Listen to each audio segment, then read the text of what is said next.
ada true sama false.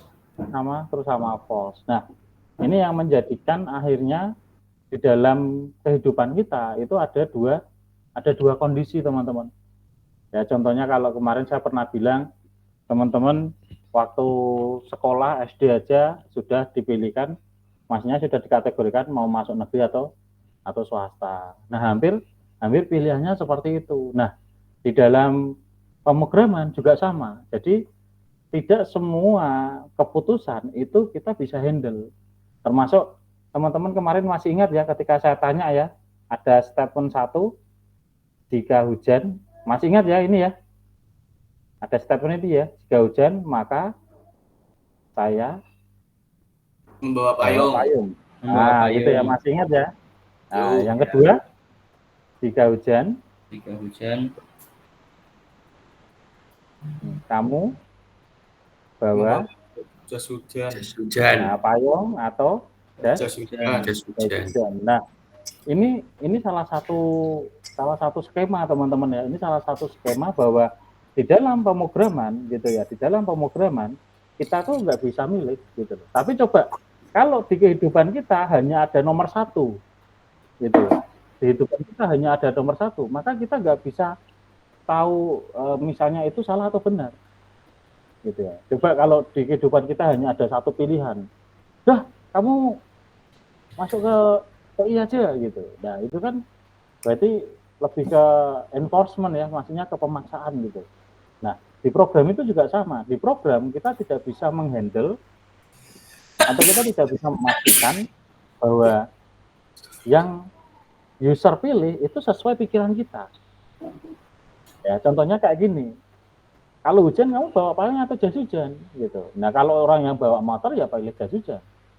Ya, kecuali orang yang suka tantangan, bawa motor pilih payung gitu ya. Nah, itu kalau pengen nyawanya jadi 9 nggak apa-apa gitu ya. Bawalah payung ketika bawa motor, tapi jarang sekali. Nah, akhirnya di dalam pemrograman ini kita menyediakan, teman-teman. Ya, kita menyediakan bahwa case-case seperti ini yang harus kita handle. Nah, saya langsung aja ke satu kasus gitu ya. Saya langsung ke satu kasus. Ya, saya langsung misal kita ini ya. Kalau ini program ganjil genap, saya sudah menjelaskan belum? Belum, Pak. belum Pak. Belum ya. Nah, di sini saya punya program ganjil genap, ini judulnya. Jangan lupa deskripsi singkatnya program. Ya, misalnya menentukan bilangan integer ya, ganjil atau genap. Nah, ini untuk judulnya. Untuk kamusnya karena hanya satu bilangan ya, teman-teman ya. Karena hanya satu bilangan, maka saya hanya punya satu variabel ya. Misalnya di sini saya punya variabelnya adalah bil. Ya, saya punya bil, maka di sini tipenya adalah integer. Nah, kemudian di sini ada satu yaitu apa namanya? Kok kamus lagi? Apa satunya, teman-teman? Apa satunya? Notasi yang ketiga? Judul, kamus, notasi yang ketiga apa? Algoritma. Oh ya. Algoritma, benar. Nah, algoritma. Jadi algoritma yang pertama diawali dengan input. Inputnya siapa? Inputnya adalah bil. Yang kedua, nanti kita masukkan kondisi. Ini saya agak kecilkan sedikit. Nah, misalnya di sini saya masukkan kondisi. Kondisinya apa? Kita tulis. Nah, misalnya di sini if. Nah, di sini ada then. Ini tuh sebenarnya sama seperti kalau kita menggunakan kata jika. Misalnya saya nulis gini, jika A, maka seperti apa gitu kan, teman-teman ya? Ya. Kan gitu kan? Ini ada kata-kata jika. Jika adalah if, maka kita bisa tulis then. Nah, dinotasi seperti itu. Jika siapa, maka apa. Nah, di sini sama if, kondisinya apa? Kondisinya apa? Oh, kondisinya kita lihat bilangan ganjil sama genap. Nah, ini saya garis dulu. Nah, Siapa yang belum bisa membedakan bilangan itu ganjil atau genap? Siapa yang belum bisa? Teman-teman cara membuktikannya 4 itu bilangan genap gimana? Bisa dibagi 2. Nah ini 5 bisa dibagi 2. Kelipatan 2, Pak. Iya nggak sih? Nah, 5 sebenarnya juga kelipatan 2 loh. Yang bisa dibagi 2 tapi tidak ada komanya, Pak. Lah itu lebih jelasnya. Nah, Harus ada komanya. Harus ada komanya. Kalimatnya nggak bulat, Pak. Kan ada koma nggak bulat tuh.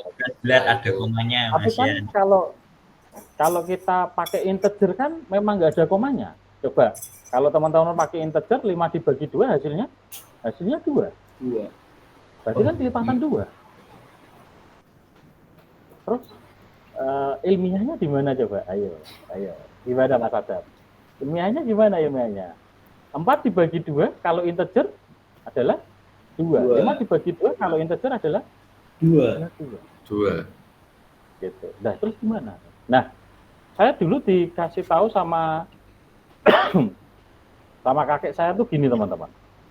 Jadi kakek saya tuh bilang, kalau bilangan itu genap, itu tuh nggak ada sisanya. Jadi misal saya punya 4 stick, gitu ya, 4 stick. Oh ini 2 stick untuk si A. Oh ini 2 stick untuk si B. Coba kalau 5. Nah, oh A dapat 2 stick, B dapat 2 stick. Loh, nah ini mau dibagikan ke C nggak bisa, nanti C-nya marah. Loh, kok nggak sama? Oh berarti ini dianggapnya adalah Sisa. Nah konsep sisa ini teman-teman ya, konsep sisa di dalam bilangan itu kita bisa pakai yang namanya sistemnya adalah modulus. Atau biasa kita sebut namanya adalah modulo. Modulo itu berarti sisa hasil bagi. Nah, ini kita pakai contoh nih, kita contohkan sekarang. Kita contoh gitu. Nah, misal gini ya, saya punya 4 di modulo 2. Hasilnya berapa?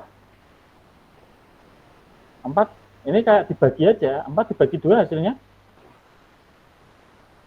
2. Hasilnya 2. Hasilnya 2. Nah, di sini ada sisanya. Sisanya adalah kalau nggak ada sisanya berarti 0 teman-teman. 0. Ini adalah 0. Nah, 5 modulo 2 hasilnya ini sebenarnya sama 2. Tapi ada sisanya. Sisa berapa? 1. Nah, sisa 1. Nah, teman-teman kalau bingung pakai pembagian yang kayak gini. 7 dibagi 2. 7 dibagi 2 adalah 3. 3 kali 2, 6. Sisa 1. 3 adalah hasil. Ya, 1 adalah Sisa hasil. Nah, ini sisa hasil. Cuma di dalam modulo yang dianggap sebagai benar-benar hasil atau result itu adalah yang sisa. Yang sisa. Jadi kalau teman-teman lihat di sini, misal teman-teman, nah ini misal ya. Misal di sini nih 5 modulo 2. Nah, ini udah ketahuan hasilnya adalah 1. Nah, hasilnya adalah 1. Nah, termasuk ketika saya punya misalnya 0 di modulo, bukan 0 ya, maaf.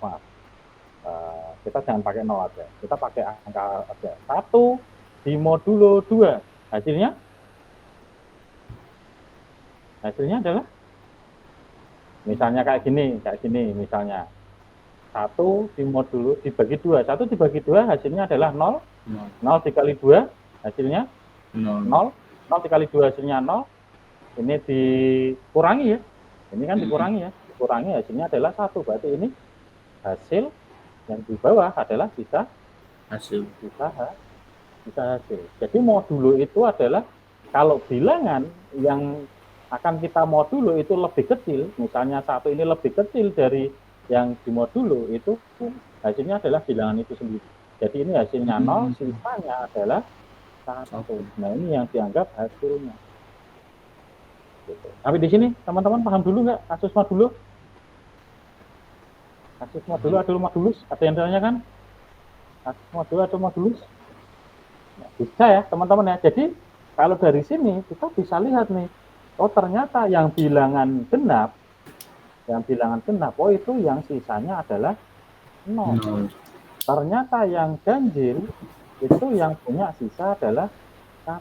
Berarti saya bisa menentukan bilangan yang di modulo 2 kalau sisanya 0 itu dikatakan bilangan genap. Tapi kalau bilangan yang di modulo 2 hasilnya adalah 1, maka itu adalah bilangan ganjil. Nah, dari sini maka saya bisa tulis, teman-teman. Ya, saya bisa tulisan di sini, maka if misalnya bil kita modulo itu pakai persentase, kalau di dalam notasi ataupun sintaks, kita modulo 2 sama dengan 0. Ya, if bilangan di modulo 2 sama dengan 0, then maka kita tentukan outputnya adalah genap. Gitu ya, adalah genap. Ya. Tapi kalau bukan di sini saya bukan, ya else. Ya, else. Nah, kalau else itu sudah tanpa kondisi. Ya, kalau else itu udah nggak pakai kondisi, Pak. Kan berarti udah berlawanan. Jadi else itu nggak ada kondisi, langsung aja else. Maka di sini outputnya adalah ganjil. Nah, di sini outputnya adalah ganjil. Sampai di sini ada yang ditanyakan, teman-teman? Nah, ya, ada yang tanyakan? Untuk bilangan genap sama ganjil. Nah, begitu juga sama. Kalau semisal nanti teman-teman suruh buat untuk ini ya, untuk apa namanya, program ya, positif atau negatif. Nah, misalnya di sini program menentukan bilangan positif atau negatif. Nah, oke, ini untuk judulnya, untuk kamusnya. Nah, untuk kamusnya. Nah, karena hanya satu, maka saya bisa pakai bil. Bil adalah integer. Nah, saya kemudian di sini algoritma. Nah, algoritma. Nah, di sini jangan lupa input dulu. Inputnya adalah bil. Nah, langsung kita tuliskan if, gitu ya. Ini pakai warna biru aja. Nah, ini if. Nah, misalnya if ya, bil kurang dari 0, ya, if bil kurang dari 0, then ya, maka outputnya adalah negatif. Benar ya, teman-teman ya? Benar? Else. Nah, else berarti kalau bukan di bawah 0 pasti positif, pasti. Kan gitu kan? Kan dua kondisi kayak gitu. Jika tidak A maka B, jika tidak B maka A. Nah, ini bilangannya bukan di bawah 0. Berarti else-nya apa? Outputnya. Outputnya di sini adalah positif. Positif. Oke, dari sini ada yang tanyakan, teman-teman? Ini untuk ya, untuk apa namanya? Ya, ini untuk skema, untuk bilangan, atau untuk ini ya, untuk kasus dua kondisi atau analisis dua kasus. Gitu. Mungkin dari sini dulu ya, dari teman-teman ada yang ditanyakan?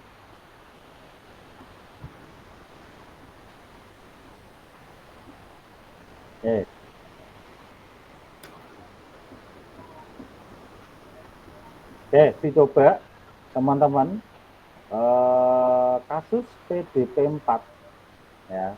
Kasus ini sebenarnya PDP 5 ya. Tapi nggak apa-apa, di sini PDP 4 aja. Nah, saya minta teman-teman untuk kasus yang ini dibuat notasinya. Ya, silakan dibuat notasinya. Waktunya sampai 20 menit, nanti 5 mahasiswa tak tunjuk untuk menampilkan tulisan algoritmanya.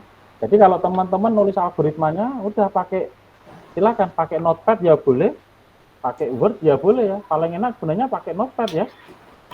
Ya, pakai notepad ya. Misalnya di sini judulnya program upah karyawan. Nah, kalau sudah nanti kamus. Nah, kamus. Kalau sudah nanti algoritma. Nah, gitu. Ini kalau pakai notepad ya teman-teman ya. Jadi enak sebenarnya kalau pakai notepad. Ya. Kita pakai notepad aja kita. Nah, silakan dikerjakan sampai 13.20 berarti ya. 20 menit ya. 20 menit berarti 13.30. 13.30 Pak. 13.30 ya, 13.30 teman-teman buat notasi untuk kasus 4. Yuk, silakan dikerjakan. Yang ada ditanyakan, silakan tanya. Ya, notasi ya, notasi nanti 5 mahasiswa ada saya tunjuk. Gitu ya, untuk menampilkan hasil notasi. Nanti sama, nanti yang kedua nanti kita analisis banyak kasus juga sama ya, analisis banyak kasus. Nanti 5 mahasiswa tak tunjuk lagi juga nanti. Ya, jadi tidak ada yang tidak present nanti ya, semuanya present. Ya, silakan dikerjakan teman-teman. Ya, silakan dikerjakan untuk kasus 4-nya. Notasi ya, bukan coding ya, tapi notasi algoritmik. Ya, hampir mirip seperti ini ya. Program kamus algoritma. Oke, silakan dikerjakan.